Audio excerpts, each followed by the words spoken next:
Hey y'all, look at my honey girl, beautiful soul. She was dreaming a little bit ago. Honey girl, you hungry? I love you. She's cutie pie. You know, love that song. Without you, I'd be slipping into bad dreams. I like that the lyrics. Love the lyrics because without honey girl, she's my only therapy. I comment on something on Facebook and this lady asks if I was on meds. Because it was this guy that rest in peace, he's not alive, he was homeless. And you know a lot of people that are suffering from mental illness are on the streets, and then they resort to the wrong medication. I was prescribed the wrong medication by psychiatrists just to be that the second psychiatrist goes, why'd they do it? And I go, because you don't care. You really don't. And if somebody's gone, like I'm almost successfully took my own life, and because it made me only see darkness. And this is after Honey Girl just had puppies and stuff, and I just wanted the intrusive thoughts to stop. So, but I have a box of lithium and other fuck you big pharma meds in my storage. I look at it, and basically, the scars remind us the past is real. And I have the physical and mental scars, and nobody chooses to be homeless. It just happens, when you go on a mania, and never hurt anybody but myself. But then again, my relationship, I moved to Idaho. I had so much energy because you're with bipolar 1, you got a mania. Everybody's going through everybody's getting the toilet paper in 2020. And I'm laughing. I'm like, what the fuck's going on? Is it like the zombie apocalypse right here? And so I take Honey and we go. I mean, Honey Girl's been everywhere, right, Honey Girl? Right, babies? Love you. Daddy love you. My Honey Girl is a pretty beautiful soul. It's so extremely blessed to have her. So every second, every day. But yeah, I mean, because you're dumping your serotonin and dopamine, and then you hit a arrhythmia, and then you come crashing back down, and then that's when I needed help, but they made it worse.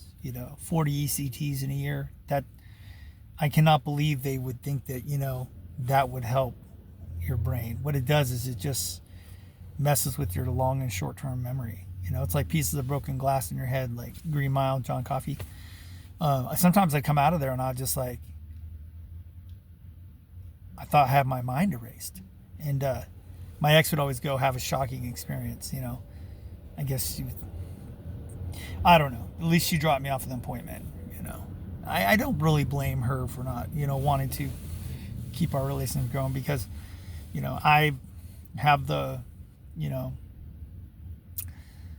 just the memories from, when it really got bad, to surviving almost not being here.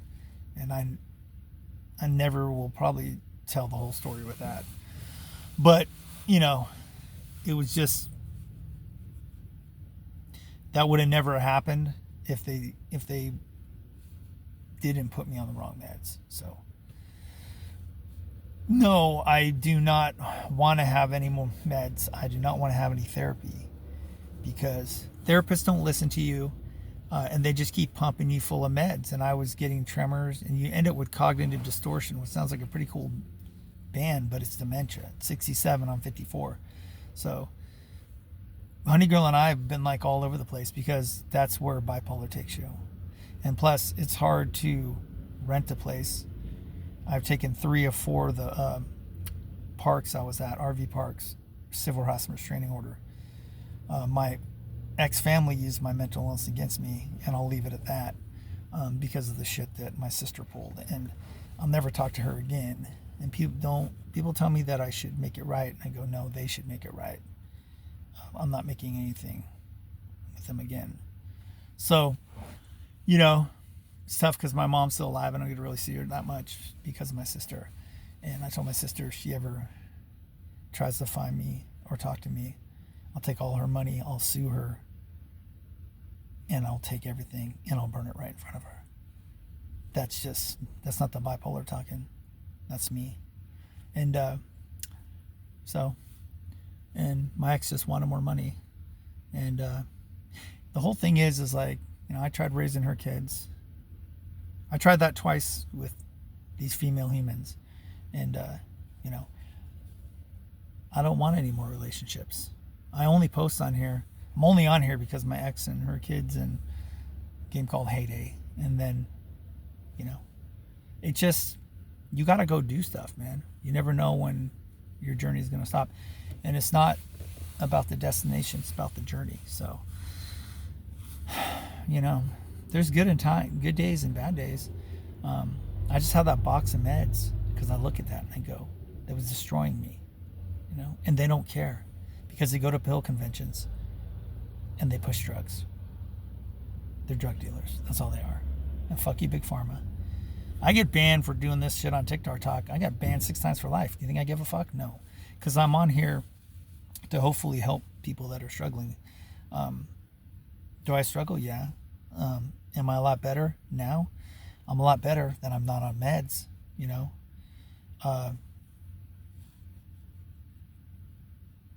I tell people, I go, you need to be your own advocate. Nobody cares about you, And I was a piece of trash with my ex because I wasn't making as much money. Put me on disability. It's not won in the lottery. I feel like they could take me off at any time. There's a lawsuit against Abilify and all the other and all that other crap, Effexor or whatever it was. But every time I see a commercial, when I'm in a motel room or whatever, I just go, how can they even keep pumping this shit in there? And when you're just put on like a pill cocktail, no wonder why people go to the street drugs.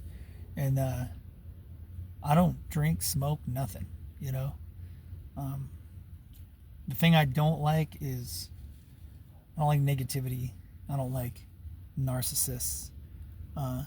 And I'm more and more not talking as much anymore in public. I'll do this, put it on and I'll post it. I get kind of mixed reactions, but I don't really care because it's reality. And the only one that's been here is my honey girl, and look at her right there. So I go where she goes, yo. And pretty soon, looks like the sun's gonna come out. We'll go outside, we'll play, we'll go check out that rental, whatever they say, I don't care, because home is where she is.